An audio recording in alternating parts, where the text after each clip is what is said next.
कुछ कर गुजरने के लिए मौसम नहीं मन चाहिए, मंजिल मिल जाएगी, संकल्प का धन चाहिए।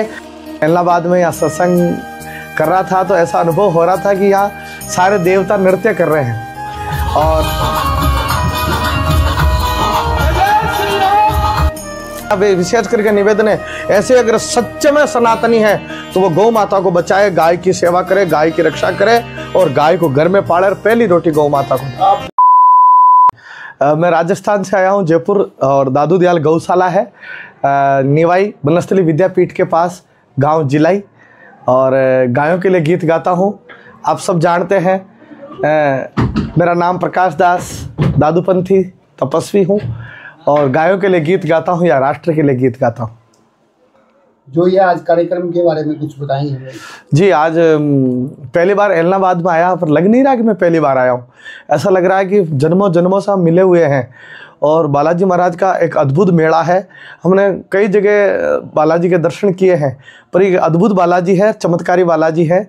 और मैं इलाहाबाद में यहाँ सत्संग कर रहा था तो ऐसा अनुभव हो रहा था कि यहाँ सारे देवता नृत्य कर रहे हैं। और राजस्थान का बॉर्डर लगता है और हरियाणा में पड़ता है, और वैसे तो लगभग 90% तो सारे शेखावाटी के लोग लग रहे थे यहाँ, और बहुत अच्छा लगा। सब लोग बड़े, विशेष करके वृंदावन में हुक्म चले बरसाने वारी का, मेरा श्याम दीवाना है उस राधे रानी का, उसके ज़्यादा दीवाने लोग थे। इलाहाबाद एक धर्म नगरी बन चुकी है, इसके बारे में आपका क्या कहना है? हाँ, मैं जब इलाहाबाद में आया था तो बालाजी महाराज के दर्शन करने के बाद मैं कई गौशालाओं में जाके आया था। लगभग 7 गौशालाएँ हैं, और आश्चर्य की बात तो यह है कि यहाँ भी पूरा इलाहाबाद में एक भी गोवंश निराश्रित नहीं है, सबको आसरा मिला हुआ है। और प्रत्येक गौशाला बड़ी सुंदर बनी हुई है और बहुत ही अच्छी सेवा हो रही है, जो हम कल्पना नहीं कर सकते। ऐसा जैसे देवताओं की सेवा होती है, ऐसे गौ माताओं की सेवा हो रही है। इसलिए जो गौ माताओं की सेवा कर रहे हैं उनको बहुत बहुत साधुवाद। गाय को राष्ट्रमाता के दर्जा दिलाने के लिए आप कितना प्रयास कर रहे हैं? जी, हम गांव-गांव ढाणी-ढाणी में पैदल यात्राएं कर रहे हैं, पैरों में जूती चप्पल नहीं पहनते हैं। हमारे जैसे कई लाखों संत महात्मा कई प्रण ले रखे हैं, कई अनुष्ठान कर रहे हैं, और कई पैदल यात्राएं कर रहे हैं, कई दंडोत यात्राएं कर रहे हैं। अलग अलग संतों ने अपना अपना अलग, मैं गीत गा करके गाय माता के लिए सनातनियों को जगा रहा हूं और कह रहा हूं कि आप सब गाय माता को राष्ट्र माता बनाएंगे और हिंदुस्तान भी हिंदू राष्ट्र बनेगा। और अब तो राम मंदिर भी बन गया है, धारा 370 भी हट गई है, वक्फ बोर्ड भी ठीक हो ही गया है, तो अब गाय माता ही तो बची है। तो अब इसका भी हमारे माननीय प्रधानमंत्री आपके चैनल के माध्यम से वो सुनेंगे, तो मुझे विश्वास है गाय माता भी राष्ट्र माता बनेगी। हर व्यक्ति को एक गाय गोद लेनी चाहिए, ये आपके नजरिए से कैसा है? सनातनी वही है जो गौ माता की सेवा करता है। जैसे हमारे राजस्थान में एक बिश्नोई समाज है, वो हिरण को भगवान की तरह पूजता है। एक हिरण को कोई आँच अड़ा दे तो वो जेल के चक्कर काटता है, और आप देख रहे हैं अभी भी। तो मेरा विशेष करके निवेदन है, ऐसे अगर सच्चे में सनातनी है तो वो गौ माता को बचाए, गाय की सेवा करे, गाय की रक्षा करे और गाय को घर में पाले और पहली रोटी गौ माता को दे। आप नंदीशाला आए हो, नंदीशाला में गए, आप दर्शन किया आपने नंदीशाला? हाँ, राम जी के। हाँ, और इनकी कैसी सेवा लगी आपको? अद्भुत सेवा है। नंदी सेवा तो है ही है, मोर की सेवा, हिरण की सेवा, पक्षियों की सेवा, नंदियों की विशेष करके सेवा, और भी मुझे लगता है कि वहाँ कोई भी आ जाए उसकी सबकी सेवा होती है।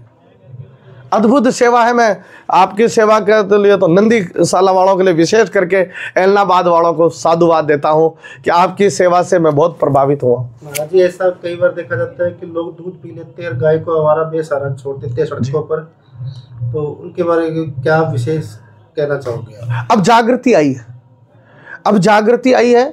गौशालाएं भी गौशालाएं नहीं है, अब गोलोक बढ़ने जा रही है, गो तीर्थ बढ़ने जा रही है।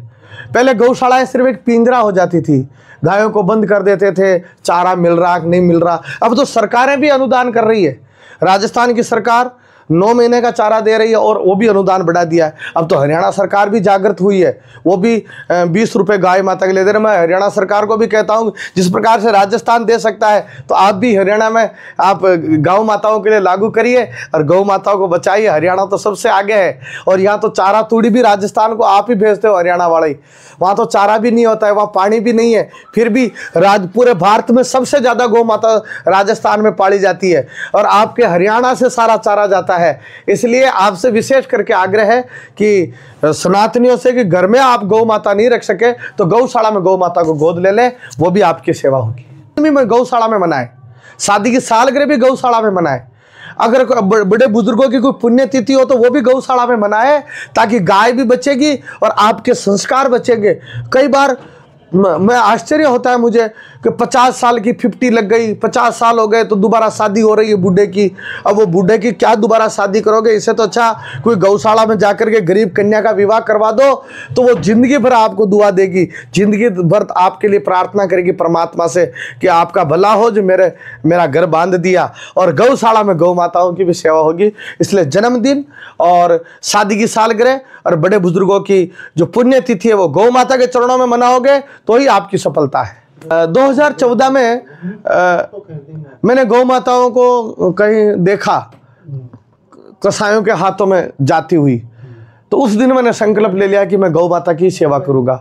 मेरा कर्मा तू, मेरा धर्मा तू, तेरा सब कुछ मैं, मेरा सब कुछ तू। गाय को ही मैंने अपना वतन बना लिया और फिर मैंने गीत गाने लग गया था, भजन गाने लग गया था और गाय माता की पूंछ पकड़ी, गौ माता की पूंछ पकड़ने से मेरी पूंछ हो गई और उसके साथ साथ देशभक्ति गाने लग गया तो पूरी देश और दुनिया सुनने लगी। और मैं वो गाता हूँ, कोई जन्मदिन मनाते हैं ना तो मैं ये ज़्यादा गाता हूँ। ए मेरी जमी अफसोस नहीं, ए मेरी जमी अफसोस नहीं, जो तेरे लिए सो दर्द सहे, मैं पूज रहे तेरी आन सदा, चाहे जान मेरी रहे ना रहे। ए देश मेरे तू जीता रहे, तेने शेर के बच्चे पाले हैं, एक लाल हुआ कुर्बान तो क्या, सो लाल तेरे रखवाले हैं। तेरी मिट्टी में मिल जावा, गुल बन के मैं खिल जावा, इतनी सी है दिल की आरज़ू। Happy birthday to you. जो जन्मदिन मनाते हैं उनके लिए कहता हूँ कि आप जन्मदिन भी देशभक्ति के साथ मनाएं। आप लोग केक काटते हो ना, काटिए, मेरी कोई मनादी नहीं है, लेकिन वो काला मुँह नहीं करना केक काट करके। काला मुँह तो उनका करते हैं जो कोई खोटा कर्म करोड़ो है। अपनी संस्कृति है, आप मोमबत्ती के फूंक मारते हो, ये हमारी संस्कृति नहीं है। हमारी संस्कृति दीपक जलाओ, जोत से जोत जगाते चलो, प्रेम की गंगा बहाते चलो। आपकी गौशाला कहाँ पर है? हमारी गौशाला मैंने शुरुआत में बताया था कि जयपुर के पास में एक टोंक जिला है, निवाई, जो सबसे ज़्यादा बेटियां पढ़ती है, 25,000 बेटियां पढ़ती है। वनस्थली विद्यापीठ, वनस्थली विद्यापीठ के पास में एक जिलाई शहर कस्बा है, वहाँ एक गौशाला है जहाँ लगभग 450-500 गौ माताएं हैं। उनके लिए गीत गाता हूँ। आज का युवा नशे की ओर जा रहा है, उस पर क्या कहना चाहोगे? ओहो, इसके लिए ये विशेष कहता हूँ कि जाम पर जाम पीने से क्या फ़ायदा, शाम को पी सुबह को उतर जाएगी। तू पी ले सत्संग की प्यालियाँ, तेरी जिंदगी सुधर जाएगी। सत्संग में आइए, गौ सेवा में आइए, और राष्ट्र भक्ति का जब नशा चढ़ जाएगा तो चंद्रशेखर आज़ाद की तरह या भगत सिंह की तरह आप अमर नाम करोगे और नशा से दूर रहो, नहीं तो नस्लें बर्बाद हो जाएगी। विशेष करके आपसे आग्रह है कि नशा से दूर रहे। मैं एक बाबा जी हूँ, एक सन्यासी हूँ, हमारे कई साधु महात्मा गांजा सुल्फा पीते हैं। मैं निवेदन करता हूँ कि लोग कहते हैं कि ये शंकर भगवान पीते हैं, महादेव पीते हैं, साधु महात्मा पीते हैं, लेकिन मैं नहीं पीता। अगर गांजा सुल्फा पीता, कहीं धुआं निकालता तो मेरा खुद का धुआं निकला होता। आज गाय के लिए, राष्ट्र के लिए गीत गा रहा हूँ, इसलिए आपसे हाथ जोड़ करके ज़्यादा बड़ी बात नहीं कह सकता, पर इतना कह सकता हूँ कि आप नशा से दूर रहें और अपने माता पिता की सेवा करें, गौ माता की सेवा करें। जय श्री राम।